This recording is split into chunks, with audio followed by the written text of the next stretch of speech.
Hey, what's up? Weekly Metal Reviews here with a concert review, and this one consists of Devil Driver, Whitechapel, Carnifex, Revocation, Rivers of Nile, and Fit for an Autopsy. Saw this at the Soundstage, Baltimore, Maryland, June 14th. This is a fantastic tour package, but it's kind of a clusterfuck of bands in ways. There's some death metal, there's deathcore, and then there's Devil Driver. I did not stay for Devil Driver, so I'm not going to comment on their performance at all. I saw Devil Driver twice with Trivium, and I'm not into Devil Driver, so I didn't stay for them. I just didn't want to, if I didn't enjoy them the first two times, I wouldn't enjoy them the third time. So it's just a personal preference. If you don't, agree with that, that's fine.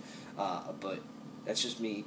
And also, I'm not going to talk too much about Fit for an Autopsy because I only caught the last two songs. Because it said the show was at 6, but the show started at 5:45, but I showed up at 6. So, yeah. So, I will start with them.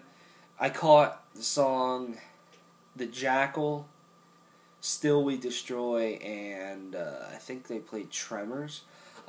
And Fit for an Autopsy does not have Nate Johnson anymore. They have the guy from The Devastated, and he kind of sounds like shit live. I'm not gonna lie. I couldn't understand a fucking thing he said. And I mean, I knew the lyrics, but I was like, you sound like horse shit live. I don't know. Maybe it's just me, but it kind of takes away from this band. And I like Fit for an Autopsy a lot, but I mean, if they're going to sound like that, no. At least I got to see him with Nate Johnson once, so I don't have too much to say about them. Moving on, Rivers of Nile. Probably, it's either between them or Revocation on Who Stole the Show to me. Rivers of Nile was fucking amazing. I've been wanting to see this band for a long time. I feel that they are one of the best newer death metal bands, just best metal bands out there, period. And if you haven't heard of Rivers of Nile, just stop this video and go listen to The Conscious Seed of Light right now, and then come back and be like, wow, Tyler, thanks for showing me Rivers of Nile. They were seriously perfect live. They played all their parts perfectly. They had the sound directly that they have on the record. They were heavy. Their vocals were spot on. They were such a tight band, and I would see this band a million times over. They were freaking fantastic. They opened up with Rain Eater. They played Mechanical Trees. What else did they play? They played about 3 more songs. It's not coming to me. A Fertile Altar, they played that one. That song is so fucking heavy, dude. And I listened to Rivers of Nile, and I'm like, this album is so heavy. And this is such a heavy and very, just thick-sounding band. But live, it just hits you as a wall of sound. It was great. They had a little bit of sound problems at first in terms of just being really quiet, but once they got it dialed in, man, were they good. And it was a shame because I felt like a lot of people there don't know who Rivers of Nile were, but I hope they know now, and I hope they're fucking checking them out because they were fantastic. Every member just killed it, and some of the parts on their album just sound so much better live. It was just really fucking good. So definitely check out Rivers of Nile, please, for me. I love this band, and they put on a fucking killer show. So if you ever get the chance to see Rivers of Nile live, do so. So next was Revocation. This is the 4th time I've seen Revocation. I saw them open for Death Angel back in November. I saw them open on Children of Bodom's 15th anniversary tour and on Summer Slaughter 2013. And this band gets better and better. I would see this band a million times over. They're so good live. And they played a new song, Madness Opus, and it just got me so excited for their new record. They said they said they're going to have a new record out this fall, but that song had such a heavy and just groovy kind of riff to it, and just really that insane guitar work, very unique songwriting that Revocation is known for. It sounded nothing like they've had, and it was awesome, and I just cannot wait for their new album. They signed to Metal Blade Records. Man, that new song was fantastic. But other songs they played, Dismantle the Dictator, of course, No Funeral, Invidious, The Hive, and they played one more. Oh, they played Terra to Genesis. I always get it wrong. It's the title track off of the Scion AV EP that they put out a couple years ago. I'll correct myself. Sorry. That song's so heavy live, especially the ending. This band is just so tight live. They are just insanely good, and they all just go ape shit. And it's just the energy that Revocation has on record just does not capture their energy live, and just their whole performance live is just great. David Davidson is just an amazing musician, period. And his vocals are always spot on live, and they were spot on at the show. And is just watching him play guitar, whether it's riffs or his solos, it just was awesome. He looked excited to be there, and I feel once again that a lot of people there didn't know who Revocation were, but I hope they do now. So yeah, I mean, like I said, Rivers of Nile, Revocation really took the show to me. Those were kind of the two bands I was going for the most anyways, but they were fantastic. Revocation just kills it live in just every single form. The energy, they had a great sound, and they just played a fantastic set. I would love to see Revocation do a headlining set because I want to hear them play more songs in their discography because they just have so many good songs. So, thumbs up. Go see Revocation live. Who's next? Carnifex. Carnifex was good, but I had two problems. One, Scott Lewis sounded great, but towards the end of their set, he kind of blew his voice out. And he just didn't sound the same, and, you could tell it was very raspy, and he was cutting words short and lines and stuff.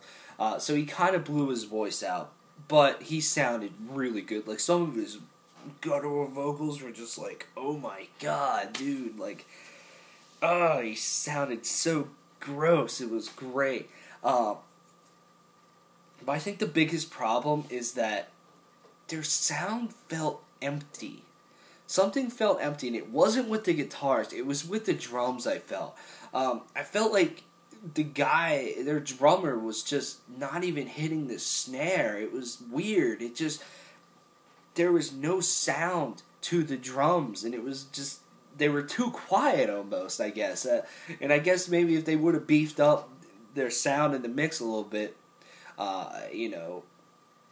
maybe it wouldn't have felt so empty. But it was mostly with the snare and then the triggers and the kick pedals. I know a lot of bands out there use triggers, but these triggers just bothered me. They sounded way too fake and just way too, computerized and produced, and I didn't really like that. I know triggers, they are pretty much, kind of computerized. I'm not a drummer, but, I do know about triggers, but it's just these triggers just didn't sound right to me. So I feel with the drums, just kind of made their set feel a little bit empty, a little bit in their sound, but in terms of guitars, they did a fantastic job. It was really cool watching them play songs off of Die Without Hope, which I feel is Carnifex's best album because of their songwriting. They varied their songwriting, and they just evolved on that album, and the solos on that album are just such a step up from anything that they have done in the past. And so watching them play them live were just fucking great. Doing all those sweeps and shit, it was awesome. And especially in the song Die Without Hope. And like Dark Days and stuff. So they played a good set. They played Die Without Hope, Dark Days. I'm trying to think. I thought Hatred and Slaughter they played. They played Dead But Dreaming off of Until I Feel Nothing. They played Hell Chose Me. And then they played Slit Wrist Savior and Lie to My Face. I don't really dig old Carnifex like their first two albums. I'm more of a Hell Chose Me, Until I Feel Nothing, Die Without Hope Carnifex, because I feel they were evolving themselves on those albums, and it was more about songwriting and putting really good riffs together rather than just throwing in breakdowns to get kids going at the show. So I wasn't really into those old songs, and they were a little bit boring, but everything else that they played was great. They had a good sound, but like I said, the drums just made it feel a little absent. It's a shame because they have a good drummer. I don't want to, undermine that at all. They have a great drummer. I just wish I could have heard it, I guess. Sorry. But yeah, Scott Lewis, he sounded great, though. Just his voice, the way he varies, his voice just sounded great live. And I like how certain lines he said in a different pitch than on the record. And, as a live performance, that's pretty cool that he's just, going out there and doing it and not trying to be 100% perfect. So it felt a little bit more unique, fresh. Carnifex was good. And then the band I saw last was Whitechapel. Whitechapel's set was heavily based around their new album, Our Endless War, and their self-titled album from 2012. So if you don't like those albums, then you probably would not have really dug their set.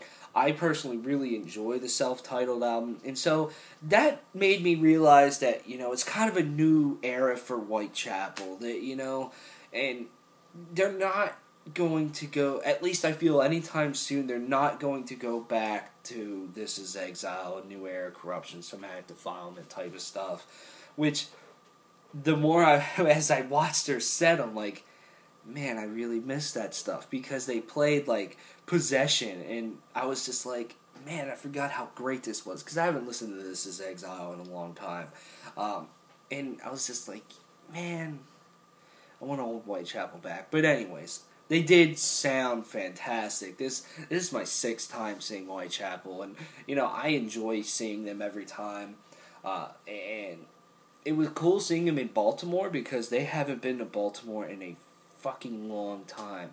So it was pretty cool, and they were like, yeah, it's really cool to be here because we haven't been here for a long time.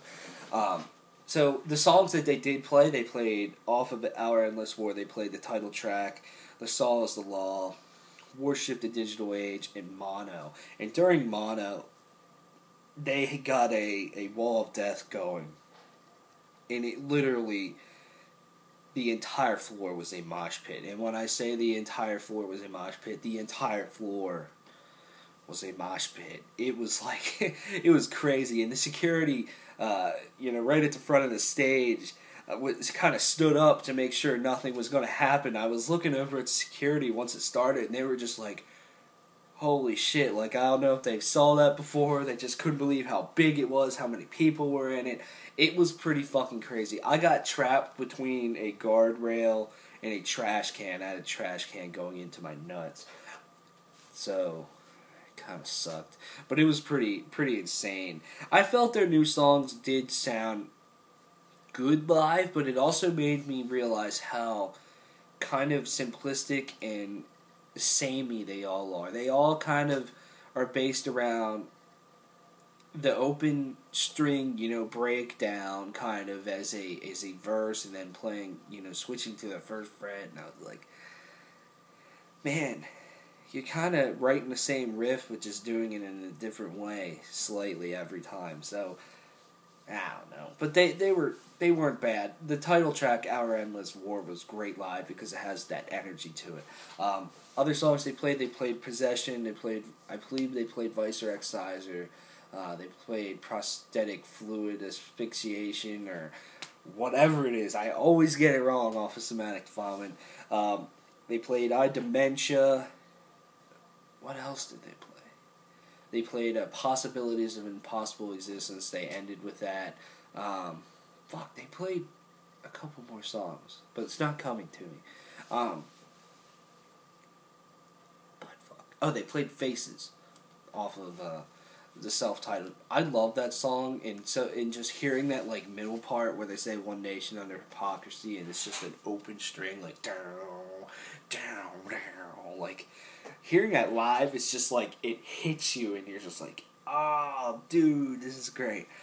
Phil Bozeman sounded fantastic. He used, the first couple times I saw them, he would just blow his voice out, but I guess he figured out a way to not blow his voice out, and so he sounded fantastic throughout. I want him to do more guttural, low vocals, because his are so disgusting, and he does a lot more, variation live than what he does on the studio albums, and I'm just like, please do these more. They're fantastic. So he sounded great. The whole band really did sound good. They were loud. They were very tight. And it was kind of funny because there was a lot of older people there, and I'm like, man, Whitechapel's appealing to the old crowd now. Like, I thought it was just, people my age and stuff, but wow, that's pretty cool. So Whitechapel's great. Definitely see them live if you ever get the chance. I'd see them more, but you know what I mean. I just want them to write a good album, because Our Endless War, it's grown on me a little bit, but it's still disappointing. So anyways, all these bands were great. Whitechapel, Carnifex, Rivers of Nile, and Revocation. So yeah, that's all I have to say. Check out this tour. I think there's still some dates left. I don't know. So yeah, if you're going, let me know. If you've went, tell me how what you thought of the tour package and how it was, and I'll see you guys around. Thanks for watching.